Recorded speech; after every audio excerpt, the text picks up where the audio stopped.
അതായത് ലോകത്തിൽ തന്നെ ഏറ്റവും അധികം വരുമാനമുള്ള പുണ്യസ്ഥലം ക്ഷേത്രം തിരുപ്പതിയാണ്. തിരുപ്പതിയാണ് ഏറ്റവും അധികം വരുമാനമുള്ള ക്ഷേത്രം. എത്രയോ കോടി കണക്കിനുള്ള, ലക്ഷം കോടിയല്ല, അതിലും കൂടുതലുള്ള വരുമാന സ്ഥലമാണ്, ഈ ഭക്തര് വരുന്നതും ആയിട്ടുള്ള വരുമാന സ്ഥലമാണ് ഈ തിരുപ്പതി ക്ഷേത്രം. ഈ തിരുപ്പതി ക്ഷേത്രത്തിലേക്ക് അത്രയും ധനം വന്നു ചേരുന്നത് ആ ക്ഷേത്രത്തിന് അടിയിൽ ധനാകർഷണ ഭൈരവയന്ത്രം സ്ഥാപിച്ചിട്ടുണ്ടെന്ന് പറയുന്നു. അങ്ങനെ ആ യന്ത്രം സ്ഥാപിച്ചാൽ, ഒരു വീട്ടിൽ സ്ഥാപിച്ചാലും അവിടേക്ക് ധനം വന്നു ചേരും. അപ്പൊ അങ്ങനെയുള്ള അതിന്റെ വിദ്യാമണ്ണായിരിക്കണം, പേര് മാത്രം പോരാ. അതിന്റെ വിധി എന്നുള്ള ഇതുണ്ട്. ഓരോ യന്ത്രത്തിനും ഓരോ വിധികൾ പറഞ്ഞിട്ടുണ്ട്.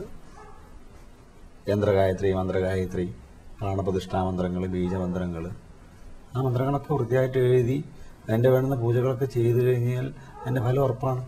ഇപ്പൊ ജ്യോത്സ്യർ ഇങ്ങനെയുള്ള യന്ത്രങ്ങളൊക്കെ ഉണ്ടാക്കാറുണ്ട്, എഴുതാറുണ്ട്, യന്ത്രങ്ങളും ഏലസുകളൊക്കെ എഴുതാറുണ്ട്. പക്ഷെ അതിന്റെ വിദ്യാമണ്ണ് ആർക്കും പൂജിക്കണം എന്നുള്ള താല്പര്യമില്ല.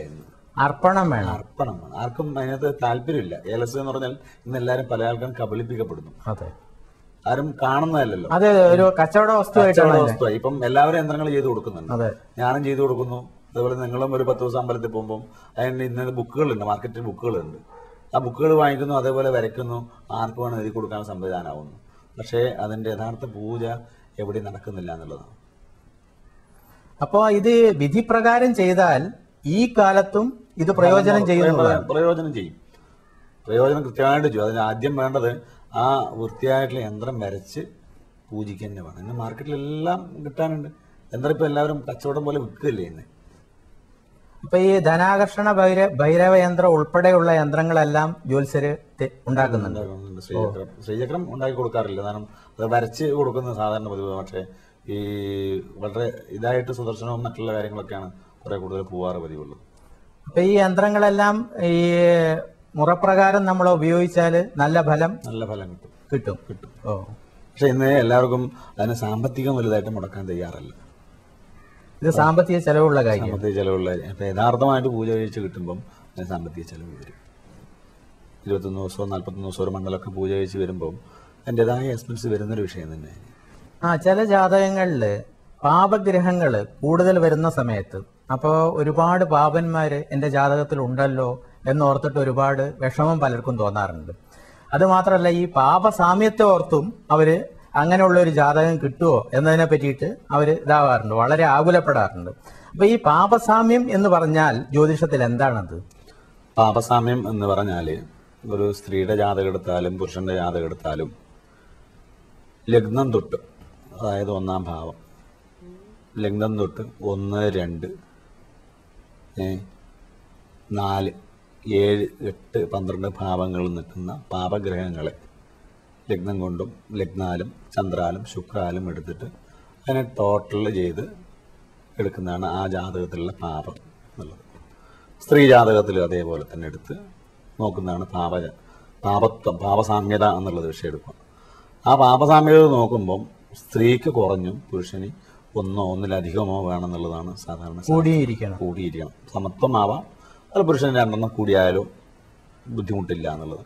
അപ്പൊ ഈ ജാതകങ്ങൾ പൊരുത്തം നോക്കാൻ വേണ്ടി വരുമ്പോൾ ആദ്യം എല്ലാവരും ചോദിക്കുന്നത് പാപത്തുണ്ട് പറഞ്ഞാൽ, അയ്യോ ജാതകത്തിൽ ഒരുപാട് പാപന്മാരുണ്ട്, ഇത് കുറയ്ക്കാൻ പറ്റുന്ന പൂജകൾ വല്ലതും ഉണ്ടോ എന്നുള്ളത് ആദ്യത്തെ ചോദ്യം. എന്നാൽ അതിന് ഇന്ന് പൂജകൾ നടത്തിയിട്ടുള്ളതായിട്ടും എനിക്കറിയാം. നടത്തിയിട്ടുണ്ട്, ഞാൻ നടത്തിയിട്ടില്ല. ഒരുപാട് പാപങ്ങൾ തുറക്കാൻ വേണ്ടി പൂജ നടത്തി തരാമെന്ന് പറഞ്ഞ് അവർ എൻ്റെ അടുത്ത് വന്നവരുണ്ട്. എൻ്റെ അടുത്ത് വന്ന് പൂജ നടത്തി കഴിഞ്ഞാൽ ആ പാപത്വം കുറയും. കാരണം അവരുടെ അറിവില്ലായ്മ കൊണ്ടാണത്.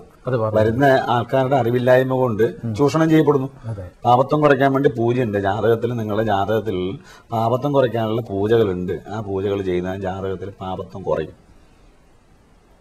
എന്നുള്ള പറഞ്ഞു കൊടുക്കുന്നത്. അതായത് ഒരു സന്ദേശം, മോശമായിട്ടുള്ള സന്ദേശം കൊടുത്ത് അവരുടെ കുറച്ച് പൈസ വാങ്ങിക്കുക, ഒരു പൂജ നടത്തുക, നിങ്ങളുടെ ജാതകത്തിൽ പാപസാമ്യത കുറഞ്ഞു. എങ്ങനെയാ കുറയുന്നത്? ലഗ്നാലോ ചന്ദ്രാലോ ശുക്രാലോ ഉള്ള ആ ജാതകത്തിലുള്ള ഗ്രഹങ്ങൾ മാറിപ്പോകുന്നുണ്ടോ? ഇല്ല. അതായത് അത് സാമാന്യം നമുക്ക് ചിന്തിക്കാനുള്ള കഴിവില്ല എന്നുള്ളതാണ് അവിടെ മനസ്സിലാക്കേണ്ടത്. അപ്പൊ അവിടെ ജാതകത്തിൽ നിന്ന് പൊരുത്തം നോക്കുമ്പം അതേ തരത്തിലുള്ള പൊരുത്തങ്ങൾ കിട്ടുന്ന ജാതകമാണ്. അതേ നിയമമുള്ളൂ, വേറെ നിയമങ്ങളൊന്നുമില്ല. അല്ല, പൊതുവെ ഇപ്പൊ നമ്മള് ഒരു വിശ്വാസത്തോട് കൂടിയിട്ട് ഒരു സൽക്കർമ്മം ചെയ്യുമ്പം അതിനൊരു ഫലം കിട്ടുന്നാണല്ലോ പറയുന്നത്. ഫലം കിട്ടും, പക്ഷെ സൽക്കർമ്മം കൊണ്ട് ഫലം കിട്ടും. പക്ഷെ അത് ഒരു കാര്യത്തിന് വേണ്ടിയായിരിക്കണ്ടേ. പക്ഷെ അല്ലാതെ ഈ പാപസാമ്യത കുറക്കാൻ എന്നുള്ളത് പറഞ്ഞിട്ടുണ്ടല്ലോ, വിവാഹം നടക്കാനുള്ളൊരു പൂജ നടത്തണം എന്ന് പറഞ്ഞാൽ പോരെ. അതെ, അങ്ങനെ പാപത്വം കുറയ്ക്കാനുള്ള പൂജ എന്ന് പറഞ്ഞ് കബളിപ്പിക്കപ്പെടേണ്ട കാര്യമില്ലല്ലോ. പാപത്വം കുറയ്ക്കാന്ന് പറഞ്ഞിട്ട് ഒരു പൂജ നടത്തിയിട്ട് അവരെ ഇന്ന് കുറച്ച് കാശും വാങ്ങിച്ച് പൂജ നടത്തിയിട്ട് അങ്ങനെ ഒരു കല്യാണം നടക്കും എന്നുള്ളത് എനിക്ക് തോന്നിയില്ല എന്തായാലും.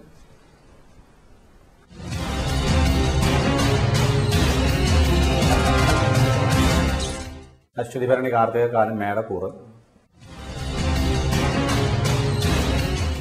മേടക്കൂറുകാർക്ക് പൊതുവെ ദൈവാധീനമുണ്ട്.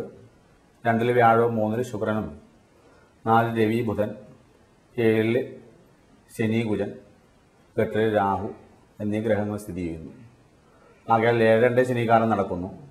അങ്ങനെ പൊതുവെ ദുരിതങ്ങൾ അനുഭവിക്കാൻ പറ്റിയൊരു കാലമാണ്. ദൈവാധീനം ഉണ്ടെങ്കിലും പൊതുവെ ആരോഗ്യപരമായ ചില പ്രശ്നങ്ങൾ അനുഭവിക്കാനും സാധ്യതയുള്ളതായിട്ട് കാണുന്നു.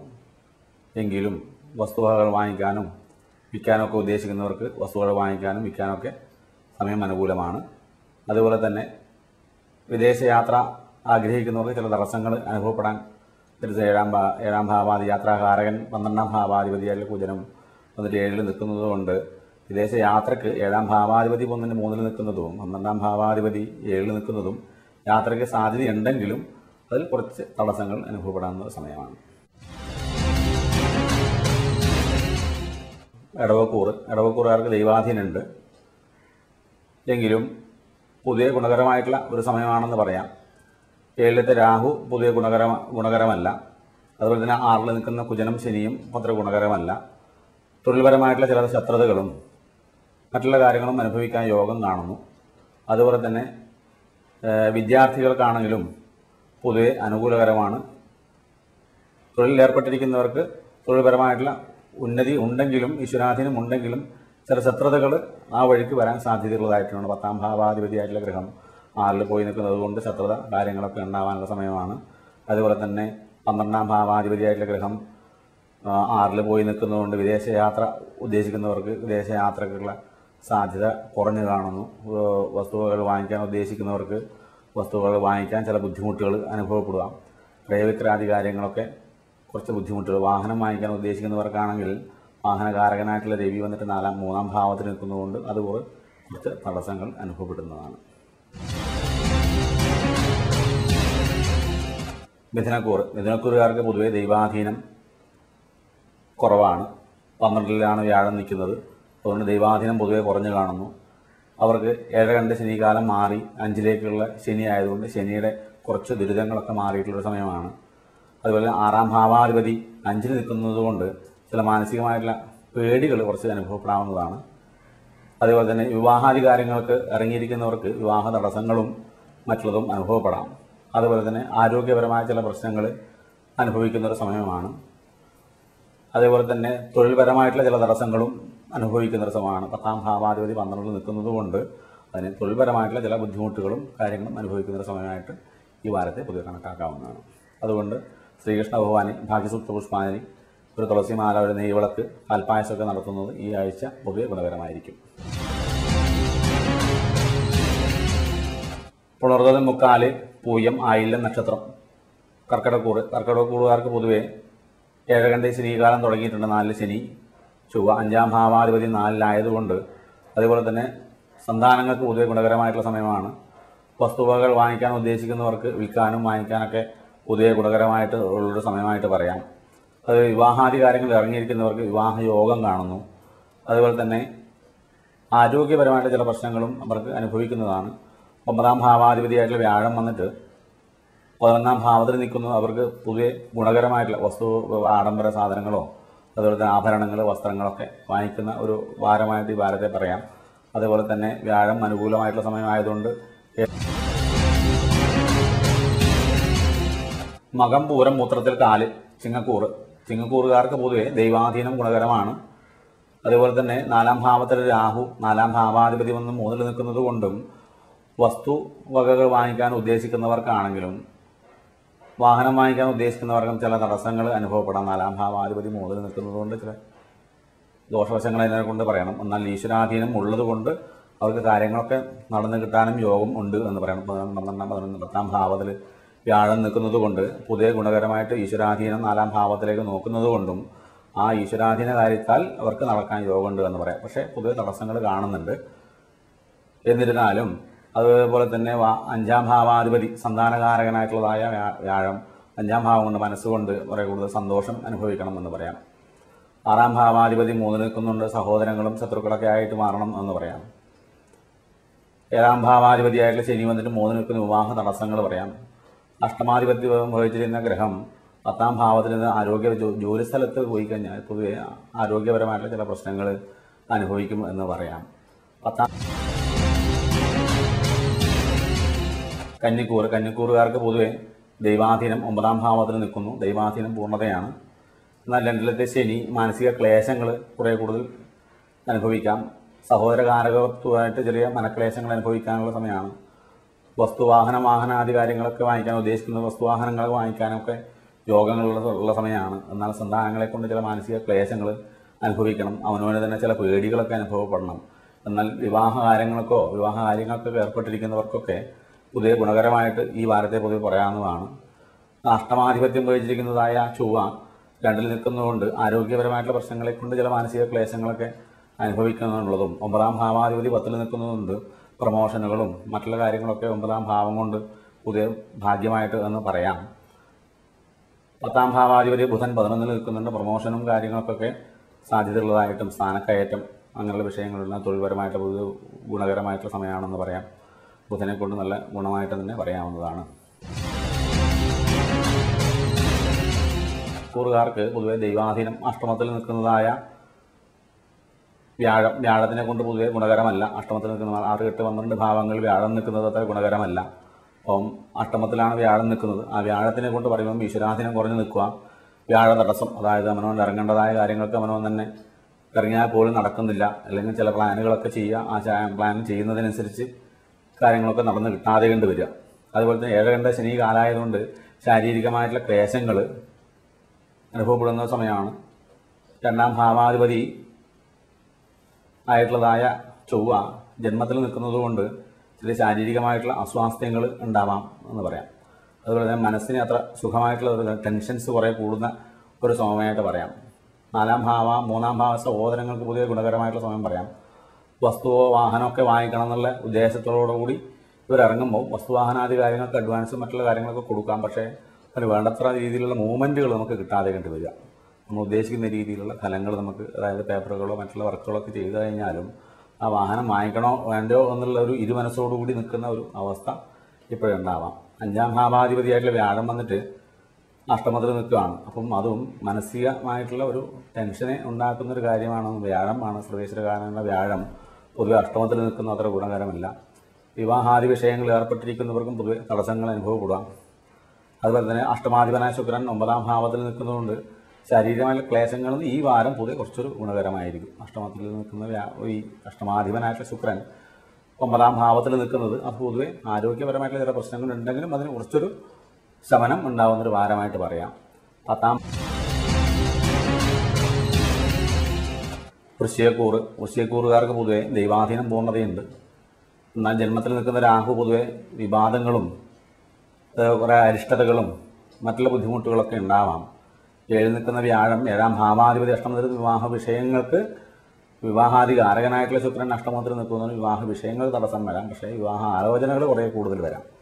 അങ്ങനെയുള്ള വിഷയങ്ങൾ പറയാം. 2ാം ഭാവാധിപതിയായിട്ട് ധനപരമായിട്ട് ബുദ്ധിമുട്ടുകളൊന്നും ഉണ്ടാവില്ല. 3ാം സഹോദരങ്ങൾ വിദേശത്ത് പോകാനുള്ള യോഗം കാണുന്നു. വസ്തുവാഹനാധിക വിഷയങ്ങളിൽ ചില ബുദ്ധിമുട്ടുകൾ അനുഭവപ്പെടുന്നതായിട്ട് കാണുന്നു. സന്താനങ്ങൾക്ക് ഉള്ളവർക്ക് സന്താന വിഷയത്തിൽ കുറേ കൂടുതൽ ഗുണകരമായിട്ടുള്ള സന്താനകാരകനായിട്ടുള്ള വ്യാഴം 7ൽ നിൽക്കുന്നതുകൊണ്ട് സന്താനങ്ങളൊക്കെ പുതിയ ഗുണകരമായിട്ട് പറയാം. 6ാം ഭാവാധിപതി 12ൽ നിൽക്കുന്നുണ്ടും ചില ശത്രുക്കളെ കൊണ്ടുള്ളതായ ദുരിതങ്ങൾ നമുക്ക് ഉണ്ടാവാൻ സാധ്യതയുണ്ട്. വിദേശത്തൊക്കെ പോകാൻ ഉദ്ദേശിക്കുന്നവർക്ക് ചില തടസ്സങ്ങളോ ഇമിഗ്രേഷൻസോ അങ്ങനെയുള്ള വിഷയങ്ങളിൽ ചില ബുദ്ധിമുട്ടുകൾ അനുഭവപ്പെടാം. അതേപോലെ തന്നെ അഷ്ടമാധിപനായിട്ട് ബുധൻ 9ാം ഭാവത്തിൽ നിൽക്കുന്നതുകൊണ്ട് ആരോഗ്യ പ്രശ്നങ്ങൾ ഉണ്ടെങ്കിലും അതിനൊരു ശമനം ഉണ്ടാവാം. 7ാം ഭാവത്തിലുള്ള വ്യാഴത്തിനെ കൊണ്ടൊരു ശമനം ഉണ്ട് എന്ന് പറയാം. 10ാം ഭാവാധിപതി ആയിട്ടുള്ള രവി 9ൽ നിൽക്കുന്നതും അത് ഗുണകരമാണ്. 11ാം ഭാവാധിപതി 9ൽ നിൽക്കുന്നതും വരുമാന മാർഗത്തിന് വലിയ ബുദ്ധിമുട്ടുകളൊന്നും ഇല്ലാതെ ഈ വാരം പോയി കഴിഞ്ഞു പോകുന്നതാണ്. ഈ ജന്മത്തിൽ നിൽക്കുന്ന രാഹുവിന് നാഗർക്ക് 100 പാലും പാൽപ്പായസവും അതുപോലെ തന്നെ പാലഭിഷേകവും മഞ്ഞളഭിഷേകം മംഗളഭിഷേകങ്ങളൊക്കെ ആകെ പ്രീതി വരുത്തുന്നത് പൊതുവെ ഗുണകരമായിരിക്കും. അലർജി വിഷയങ്ങളൊക്കെ ഒന്ന് ശ്രദ്ധിക്കണം. ഈ വാരം പൊതുവെ ശ്രദ്ധിക്കേണ്ട ഒരു സമയമാണ്. ധനുക്കൂറുകാർക്ക് വ്യാഴം 6ലാണ് നിൽക്കുന്നത്. ജന്മാധിപനം 4ാം ഭാവാധിപന ഗ്രഹമാണ്. അത് വ്യാഴം 6ൽ പോയി നിൽക്കുന്നത് കൊണ്ട് സ്വന്തം തന്നെ അവനവന് തന്നെ ഒരു പേടി കുറേ കൂടുതൽ അനുഭവപ്പെടാം. എന്ത് കാര്യങ്ങൾ ചെയ്യുമ്പോഴും അവനൊരു പേടി അനുഭവപ്പെടുന്നൊരു ഭാരമായിട്ട് പറയാം. അതുപോലെ തന്നെ ധനകാരകനായിട്ടുള്ള ശനി 11ാം ഭാവത്തിൽ നിൽക്കുന്നത് കൊണ്ട് വരുമാനത്തിന് ബുദ്ധിമുട്ടുകൾ ഉണ്ടാവില്ല, സഹോദരങ്ങൾക്ക് ബുദ്ധിമുട്ടുണ്ട്. പക്ഷേ അമ്മയ്ക്ക് ചില ബുദ്ധിമുട്ടുകൾ അനുഭവപ്പെടാനും ചില വസ്തുവാഹനാദി വിഷയങ്ങൾ വാങ്ങിക്കാനോ ഉദ്ദേശിക്കുന്നവർക്ക് അത് വേണ്ട വിധം കൈകാര്യം ചെയ്യാൻ പറ്റുന്നില്ല എന്നുള്ള വിഷയവും അങ്ങനെയൊക്കെ പറയാം. 7ാം ഭാവാധിപതി അഷ്ടമത്തിൽ പോയി നിൽക്കുന്നത് കൊണ്ട് വിവാഹത്തിന് ചില തടസ്സങ്ങൾ അനുഭവപ്പെടുന്നൊരു സമയമായിട്ട് പറയാം. അഷ്ടമാധിപൻ ആയിട്ടുള്ളതായ ഗ്രഹം ശുഭകരമായിട്ട് തന്നെ കാണുന്നു. 9ാം ഭാവാധിപതി വന്നിട്ട് അഷ്ടമത്തിൽ പോയി നിൽക്കുന്നതും അതുകൂടെ ഗുണകരമല്ല. അതായത് നമുക്ക് ഭാഗ്യമായിട്ട് കിട്ടേണ്ട പല നല്ല കാര്യങ്ങളും നടന്നു പോകാതെ കണ്ട് വരുന്നൊരു സമയമാണ്. ശത്രുക്കളായാലോ മറ്റുള്ള കാര്യങ്ങളിലൊക്കെ നമുക്കത് ഒരു തടസ്സപ്പെടുത്തി പോകാവുന്നതാണ്. അതുപോലെ തന്നെ 10ാം ഭാവാധിപതിയും വന്നിട്ട് നിൽക്കുന്ന അഷ്ടമത്തിലാണ്.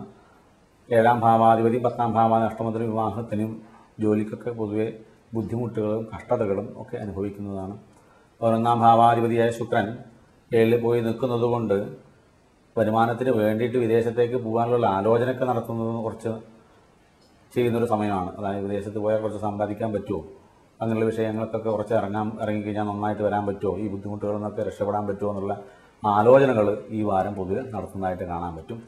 അതിൽ 12ാം ഭാവാധിപതിയും 11ൽ നിൽക്കുന്നത് കൊണ്ട് വരുമാനങ്ങളും ഉണ്ടാവും, അതേപോലെ തന്നെ ചെലവുകളും വർദ്ധിക്കുന്നൊരു സമയമാണ്. അതുകൊണ്ട് ശ്രീകൃഷ്ണ ഭജനം വിഷ്ണുപ്രീതിയും വരുത്തുന്നത് ഈ വാരം പൊതുവെ ഗുണകരമായിരിക്കും. ഉത്രാടത്തിൽ മുക്കാല തിരുവോണം അവിട്ടത്തര മകരക്കൂറുകാർക്ക് പൊതുവെ ദൈവാധീനം 4ൽ നിൽക്കുന്ന വ്യാഴം 5ൽ നിൽക്കുന്ന വ്യാഴം പൊതുവെ ഗുണകരമാണ്. 6ൽ നിൽക്കുന്ന ശുക്രൻ അത്ര ഗുണകരമല്ല. അതുപോലെ ഈശ്വരാധീനം പൊതുവെ ഗുണകരമായിട്ട് കാണുന്നു. വസ്തുവകകൾ വാങ്ങിക്കാൻ ഉദ്ദേശിക്കുന്നവർക്കാണെങ്കിലും വാഹനം, വീട് അങ്ങനെയുള്ളവർക്കൊക്കെ ഉദ്ദേശിക്കുന്നവർക്ക് തറക്കല്ലിടാനോ അല്ലെങ്കിൽ വീട് വയ്ക്കണം എന്നുള്ള ഉദ്ദേശിക്കുന്നവർക്ക് അതിൻ്റെതായ പ്ലാനുകളും എസ്റ്റിമേറ്റുകളൊക്കെ റെഡിയാക്കി അതിനുവേണ്ട പ്രവർത്തനങ്ങളൊക്കെ നടത്താനൊക്കെ പറ്റിയൊരു സമയമാണ്. 2ാം ഭാവാധിപതിയായിട്ടുള്ള ധനകാരകനായിട്ടുള്ള ശനി 10ാം ഭാവത്തിൽ നിൽക്കുന്നത് കൊണ്ട് തൊഴിലിലൂടെ കുറച്ച് ഉന്നതി വേണമെന്നുള്ളത് പറയണം. അതിനുള്ള വരുമാന മാർഗ്ഗങ്ങൾ വേണമെന്ന് പറയണം. 3ാം ഭാവാധിപതി വ്യാഴം സഹോദരങ്ങൾക്ക് പൊതുവെ ഗുണകരമായിട്ടുള്ള സമയമായിട്ട് പറയണം. 4ാം ഭാവാധിപതിയാണ് 10ാം ഭാവത്തിൽ നിൽക്കുന്നതാണ് പറഞ്ഞത്. വസ്തുവകകൾ വാങ്ങിക്കാൻ ഉദ്ദേശിക്കുന്നവർക്കാണ്, വാഹനം വാങ്ങിക്കാൻ ഉദ്ദേശിക്കുന്നവർക്കും പൊതുവെ ഗുണകരമായിട്ട് വരും. 4ാം ഭാവാധിപതി ശുക്രനാണ് 5ൽ പോയി നിൽക്കുന്നത് എന്നത് അത് വസ്തുവകകൾ വാങ്ങിക്കാനും വിൽക്കാനൊക്കെ ഉദ്ദേശിക്കുന്നവർക്ക് ഇത് നടക്കാവുന്നതാണ്. 7ാം ഭാവാധിപതി ചന്ദ്രന് ഗുണകരമാണ്. 7ൽ ബുധൻ വിവാഹകാര്യത്തിന് പൊതുവെ ഇറങ്ങിക്കഴിഞ്ഞാൽ നടക്കണം, വിവാഹ തടസ്സങ്ങളില്ലാതെ കൊണ്ട് പൊതുവെ മുമ്പോട്ട് നടക്കണം. അഷ്ടമാധിപത്യം വഹിച്ചിരിക്കുന്ന ഗ്രഹം പൊതുവെ 7ൽ നിൽക്കുന്നു. അത് ആരോഗ്യ പ്രശ്നങ്ങളും കുറച്ച് ബുദ്ധിമുട്ടില്ലാതെ നടന്നു പോകും. 9ാം ഭാവാധിപതിയും 7ൽ പോകുന്ന ഭാഗ്യമായിട്ടുള്ള പല കാര്യങ്ങൾക്കും കുടുംബത്തിൽ നല്ല നല്ല കാര്യങ്ങളൊക്കെ നടക്കാനൊക്കെ യോഗമുള്ളൊരു സമയമാണ്. 10ാം ഭാവാധിപതി ശുക്രനാണ് 5ൽ പോയി നിൽക്കുന്നത്. അതുകൊണ്ട് തൊഴിൽപരമായിട്ടും നല്ല മാനസികമായിട്ടുള്ള സന്തോഷം അനുഭവപ്പെടുന്ന സമയമാണ്. 11ാം ഭാവാധിപതി കുജൻ വരുമാന മാർഗ്ഗത്തിന് തൊഴിലിലൂടെയുള്ള നല്ല വരുമാന മാർഗ്ഗങ്ങളും ഒക്കെ കിട്ടാനുള്ള സമയമാണ്. അതിൽ 12ാം ഭാവാധിപതിയായിട്ടുള്ള വ്യാഴനാണ് 4ൽ പോയി നിൽക്കുന്നത്. അതുപോലെ തന്നെ കുടുംബത്തിൽ ചില പേർക്ക് വിദേശയാത്ര യോഗം കൂടെ പറയേണ്ടതായിട്ടുണ്ട്. കുംഭക്കൂറുകാർക്ക് 4ൽ വ്യാഴം പൊതുവെ ഗുണകരമാണ്. ആ വ്യാഴത്തിനെ കൊണ്ട് പൊതുവെ ഗുണകരമായിട്ട് പറയാം. അതുപോലെ ജന്മാധിപനായിട്ടുള്ള ശനി വന്നിട്ട് 10ാം ഭാവത്തിൽ നിൽക്കുന്നത് കൊണ്ട് അവർ തൊഴിൽപരമായിട്ട് പൊതുവെ ഉന്നതി കൈവരിക്കുന്നൊരു കാലഘട്ടമായിട്ട് പറയാവുന്നതാണ്. 2ാം ഭാവാധിപതി 4ലായതുകൊണ്ടും കുടുംബത്തിലേക്ക് വേണ്ട ചിലവുകളും കാര്യങ്ങളൊക്കെ അവനവൻ്റെ കൈയാലെ പ്രവർത്തിക്കാനും ചെയ്യാനൊക്കെ യോഗം, കുടുംബത്തിൽ നല്ല ഐശ്വര്യമായിട്ടുള്ള നല്ല സൽക്കർമ്മങ്ങളൊക്കെ നടക്കാൻ യോഗമുണ്ട്. അതിന് അവനവൻ്റെ ധനകാര്യങ്ങളും ധനപരമായിട്ടുള്ള ഇടപാടുകളൊക്കെ ചെയ്യേണ്ട ഒരു സമയമായിട്ട് പറയാവുന്നതാണ്. സന്താനകാരകൻ 6ാം ഭാവത്തിൽ കൊണ്ട് സന്താനങ്ങളെ കൊണ്ട് ചില മനഃക്ലേശങ്ങൾ, അതുപോലെ മാനസികമായിട്ടുള്ള ചില ടെൻഷൻസുകൾ, ചില പേടികളൊക്കെ അനുഭവപ്പെടാവുന്നതാണ്. അതുപോലെ തന്നെ 7ാം ഭാവാധിപതിയായിട്ടുള്ള രവി 6ാം ഭാവത്തിൽ നിൽക്കുന്നു. ഭാര്യാഭർത്താക്കന്മാർക്ക് ചെറിയ അസ്വാരസ്യങ്ങൾ ഉണ്ടാവുന്നതാണ്. അഷ്ടമാധിപനായ ബുധനും 6ാം ഭാവത്തിൽ നിൽക്കുന്നത് കൊണ്ട് അതായത് അഷ്ടമത്തിൽ നിൽക്കുന്ന അഷ്ടമാധിപനായിട്ട് ബുധൻ 6ൽ നിൽക്കുന്നത് കൊണ്ടും ആരോഗ്യത്തെ ചൊല്ലി ചെറിയ ചെറിയ പേടികളൊക്കെ കുറേ കൂടുതൽ അനുഭവപ്പെടണം. അതുപോലെ തന്നെ 9ാം ഭാവാധിപനായിട്ടുള്ള ശുക്രനാണ് 5ൽ പോയി നിൽക്കുന്നത്. അത് പൊതുവെ ഗുണകരമാണ്. ഭാഗ്യമായിട്ടുള്ള പല കാര്യങ്ങളും നടക്കണം. 10ാം ഭാവാധിപതി 9ൽ നിൽക്കുന്നതും തൊഴിലിന് ഉന്നതി അങ്ങനെയുള്ള വിഷയങ്ങളൊക്കെ പറയേണ്ടതാണ്. 11ാം ഭാവാധിപതിയായിട്ടുള്ള വ്യാഴമാണ് 4ൽ പോയി നിൽക്കുന്നത്. വരുമാന മാർഗത്തിന് വലിയ ബുദ്ധിമുട്ടുകളൊന്നും ഇല്ലാതെ കൊണ്ട് ഈ വാരം പൊതുവെ പോകുന്നതാണ്. പുരട്ടാതി, കാല്, ഉത്രട്ടാതി, രേവതി നക്ഷത്രക്കാർക്ക് വ്യാഴം 3ലാണ്. ജന്മാധിപൻ 3ൽ നിൽക്കുന്നതുകൊണ്ട് ദൈവാധീന കാര്യത്തിൽ വളരെയധികം ബുദ്ധിമുട്ടുകൾ ഉണ്ടാവാം. രേവതി നക്ഷത്രക്കാർക്ക് പൊതുവെ ഗുണകരമായിട്ടുള്ളൊരു സമയമെന്ന് പറഞ്ഞുകൂടാ.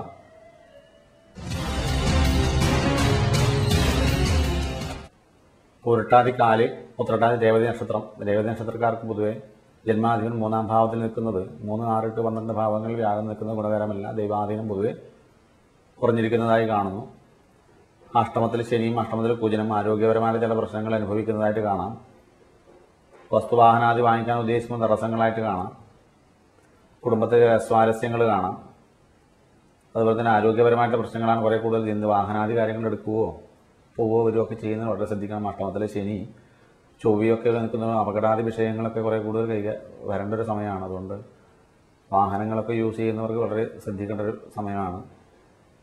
അതുപോലെ തന്നെ രോഗാവസ്ഥകൾ ഉള്ളതായിട്ട് നമുക്ക് കുറേ കൂടുതൽ ശരീരത്തിന് ക്ഷീണം, മാനസികമായിട്ടത്ര സുഖം ഉണ്ടാവില്ല, ശാരീരികമായിട്ടത്ര സുഖം ഉണ്ടാവില്ല, സഹോദരങ്ങളായിട്ടത്ര സുഖം ഉണ്ടാവില്ല. വസ്തുവാഹനാദി വിഷയങ്ങൾ ഇറങ്ങിയിട്ടുള്ള പൊതുവെ ഒരു ദുരിത കാലഘട്ടമായിട്ട് ഈ വാരത്തെ പറയാവുന്നതാണ്. ഏത് കാര്യത്തിനും ഇറങ്ങിക്കഴിഞ്ഞാൽ നടക്കുന്നില്ല എന്നുള്ള മാനസിക ക്ലേശം നല്ലോണം അനുഭവപ്പെടുകയും ശാരീരിക ക്ലേശങ്ങൾ പൊതുവെ അനുഭവപ്പെടുകയും ഒക്കെ ചെയ്യുന്നൊരു സമയമായതുകൊണ്ട് പൊതുവെ ശ്രദ്ധിക്കേണ്ട ഒരു സമയമായിട്ട് ഈ വാരത്തെ പൊതുവെ പറയാവുന്നതാണ്.